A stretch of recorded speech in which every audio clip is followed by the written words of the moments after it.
Let me welcome all of you to this episode of Above the Clouds, where we will discuss about the life and soul of the devotee. In today's episode, Prahlad Maharaj prays, O my Lord Nṛsiṁha, my dearmost well-wisher, I shall chant your glories, following the footsteps of Lord Brahmā and his disciplic succession.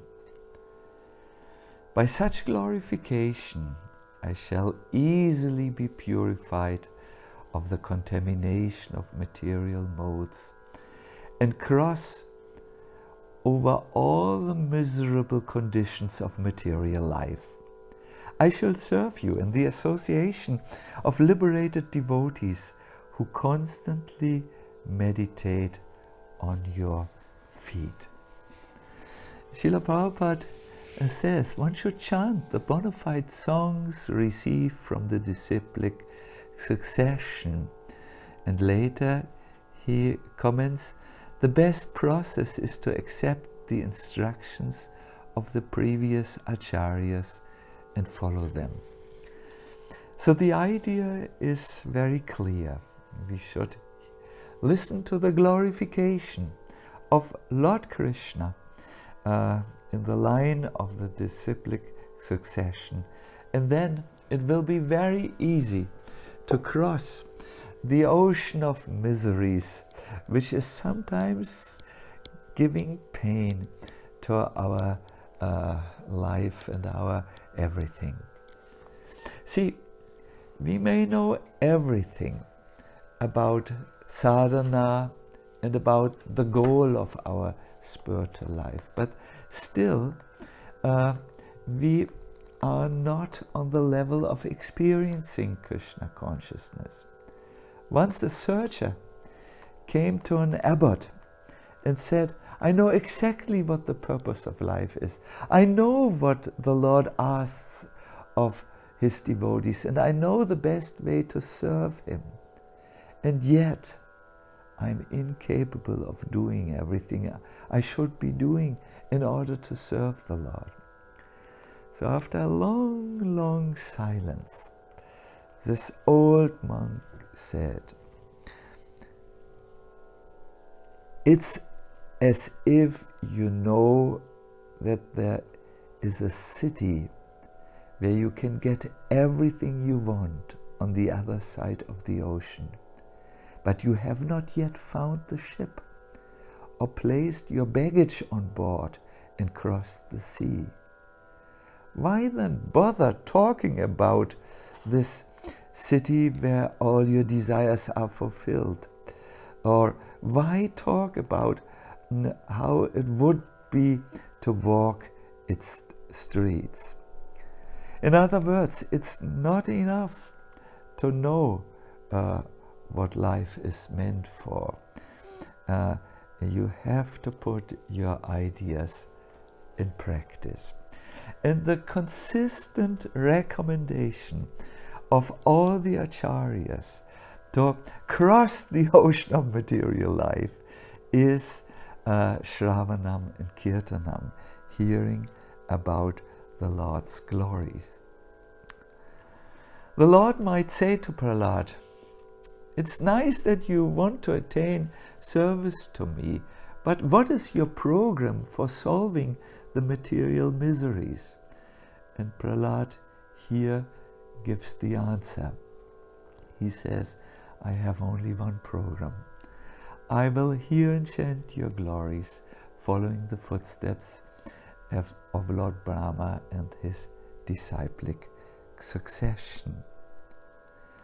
By the strength of this chanting and hearing about Krishna, the Bhagavatam says one will easily cross the material ocean.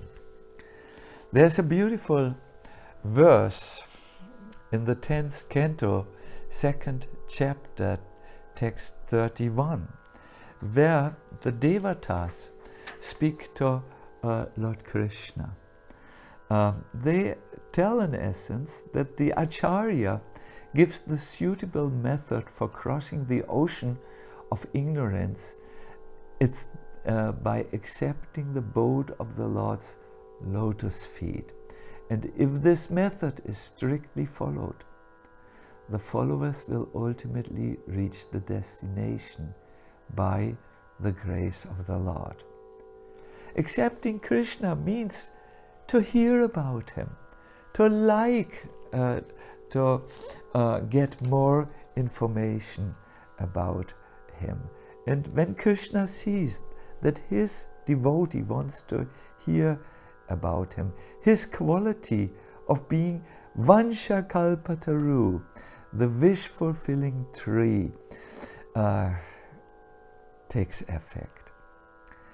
Now, the verse says that the Acharyas have taken complete shelter under Krishna's lotus feet and have thus crossed the fierce ocean of nescience. But unlike someone who crosses an ocean and then his boat by which he crosses the ocean is on the other side which he has reached, the Acharyas have mercifully left the boat, the means of crossing the ignorance ocean, on our side, so that we can take to the same method, we can get into the same boat and reach Krishna. But often we procrastinate hearing or chanting about Krishna. Yesterday I saw something very nice in a TED talk. There was a man speaking about procrastination. He said there is one rational intelligence sitting in our brain who wants to steer the boat of our life in the right direction. But then next to him is the monkey of instant gratification who jumps up and takes the steering wheel of life into his hands and brings us to a problematic situation. This is often there. We know what we should do. We feel actually convinced. We can talk about it to others. But do we make time for hearing about Krishna, or does this little monkey who has only sense gratification and these things which are just distracting us from the goal of life, does this monkey jump in between and take our boat into another direction? This is a question. So to motivate you, I want to give you a few reasons from the third canto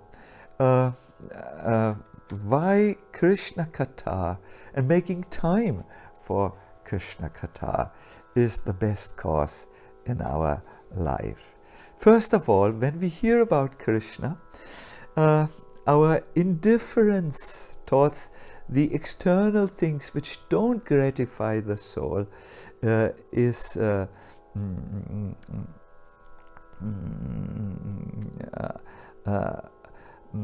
when we hear about Krishna, this is what I want to say. Our indifference towards external things is becoming greater. And the other thing is, when we hear about Krishna, we have transcendental pleasure because he is the Lord of pleasure. Our material miseries are vanquished once our thoughts dwell on the Lord, and in this way, hearing Krishna Katha delivers from all material pangs. But there is much more.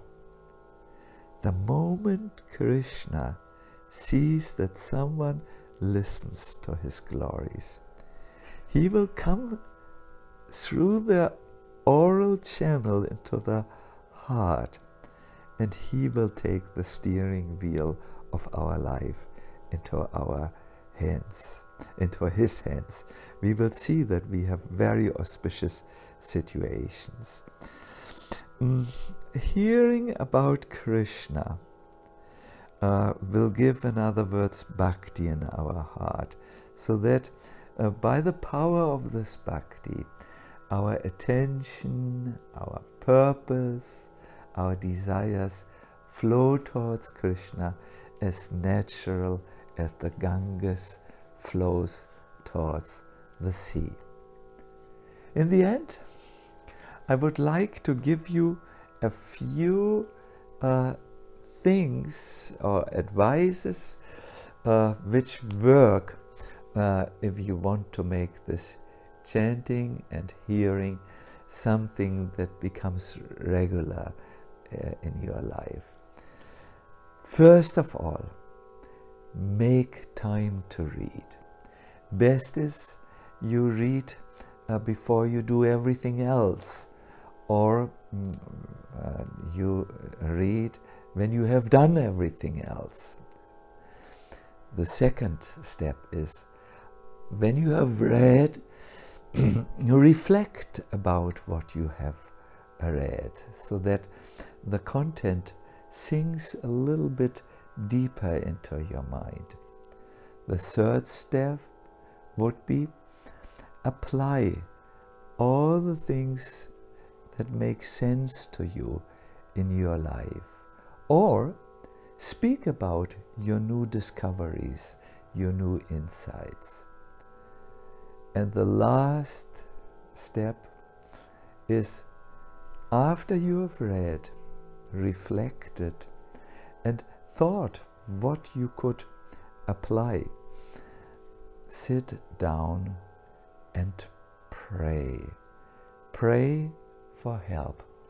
And in this way, your reading is not just a means of gathering new information. Your reading sets you up into an active relationship with Krishna, where you turn to him. You will be surprised when Krishna sees you turning to him. He will immediately respond to you in the way which he thinks is the best for you at that time. I thank you very much for listening to this Above the Clouds podcast. See you all very soon again, and Hare Krishna.